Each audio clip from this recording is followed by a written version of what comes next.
Hi students, today topic is relation between kinetic energy and momentum.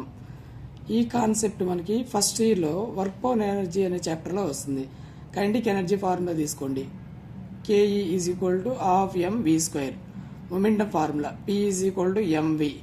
Kinetic energy formula తీసుకొని ఎంతో multiply చేసి ఎంతో divide చేయండి. So kinetic energy is equal to M square V square by 2m. So M square V స్క్వేర్ని M square V square దగ్గర మనం P square రాసుకోవచ్చు. ఎందుకని P is equal to MV కాబట్టి ఇక్కడ పీ స్క్వేర్ వస్తుంది బై 2m.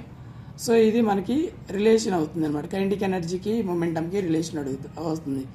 సో మనకి ఎప్పుడైనా కానీ రిలేషన్ అని అడిగారు అనుకోండి, ఏ రెండింటి మధ్య రిలేషన్ అడుగుతాడో అవి రెండు అనేది ఫైనల్ ఆన్సర్లో రిఫ్లెక్ట్ అవ్వాలి. సో ఇక్కడ కైనటిక్ ఎనర్జీ ఇది మొమెంటం. సో ఇది రెండింటికి రిలేషన్ అవుతుంది. ఇది ఇక్కడ ఎం అనేది ఏమవుతుందంటే మనకి mass of the particle or object అవుతుంది. వి అనేది వెలాసిటీ ఆఫ్ ది పార్టికల్ అవుతుంది. ఓకేనా? Thank you.